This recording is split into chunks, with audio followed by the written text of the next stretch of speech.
Hi, how you doing? We're getting ready to start day number 3. Today we're going to be reading again in Genesis, continuing in Genesis, in chapters 7, 8, and 9.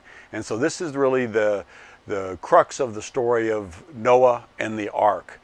And in Noah and the ark, it starts off in chapter 7, and the flood is about to come, and we have the animals coming to him, and they come in a little bit interesting way. We haven't seen a separation by clean and unclean until now, but he gets 7 pairs of the clean and 2 pairs of the unclean, and he brings them in, and he has everything. And you see that he has both livestock, and he has wild animals, and he has birds.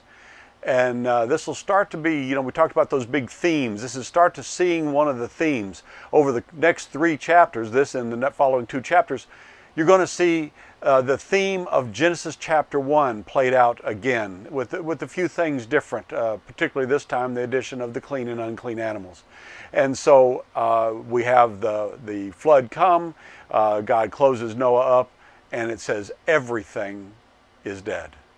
Then in chapter 8, we find out the entire earth is covered with water, and it says up to 20 feet on top of the mountain. So the water is covering everything. Again, this should start to bring back the idea of the theme from Genesis chapter 1, because remember it says that water was everywhere, and God had to separate the water from the land, and he does that again.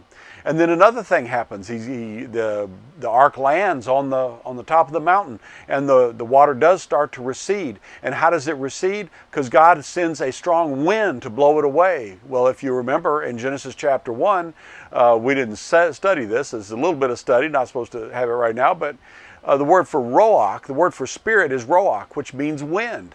So here the Spirit moves over the water in Genesis chapter 1, and here we have the wind blowing the water away and separating the water into water and dry land again. And then it doesn't say how the plants sprung up, but Noah knows that it's okay to leave the ark. Why? Because he sent out birds, and the 3rd time he sends out birds, the dove comes back with a olive leaf in its mouth. So he knows that vegetation is starting to grow on the earth again, which is exactly what you have in Genesis chapter 1. You have to have vegetation in day 3 before God begins the creation of man in day 5 and 6, animals and man in day 5 and 6. So anyway, this is the way God does it. He repeats these themes over and over again. So then we get done with chapter 8, we go into chapter 9, and chapter 9 is interesting because it's starting a covenant. It's the first time we see a covenant between God and man again. Now he's had interaction with man in the Garden of Eden. He's had interaction with man after the Garden of Eden with Cain and Abel and that conversation that they had. But now God is actually making a covenant with Noah, very similar to the covenant that's going to be coming, 2 more covenants after this one. But we have this covenant, so watch out for that. This covenant has a little bit of a different twist to it. You're going to see that he introduces the eating of meat. But he says you can't eat meat with blood in it. And that draws him to another conversation that you're not supposed to kill people. You can't kill mankind. If you kill a man, that's going to cost you your life. And so basically what he's saying is that blood has life in it, and to take that life is an important thing. And we're going to see that that's really important, obviously. That's a theme that we're going to see repeated over and over and over again as we read through the scripture.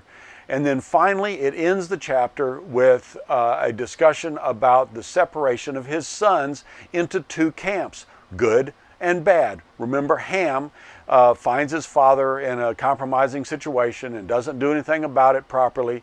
He basically insults his father. The 2 other brothers come in, they cover up dad, and Ham then, who is the father of Canaan, another name that we're going to hear quite a bit, Ham is cursed, or Canaan actually is cursed because of this. And so we end the chapter with a covenant being created. There's a seal to that covenant, and that seal is the rainbow, and we see the separation of people into good and bad camps again. Same way we had in the first 3 chapters of Genesis. So I hope you enjoy the reading, enjoy this story. It's one we've seen many, many times. We all know it, our kids all know it, but it's interesting to look at the details. Pay attention and enjoy. I'll talk to you again tomorrow. Thank you. Have a great day. God bless.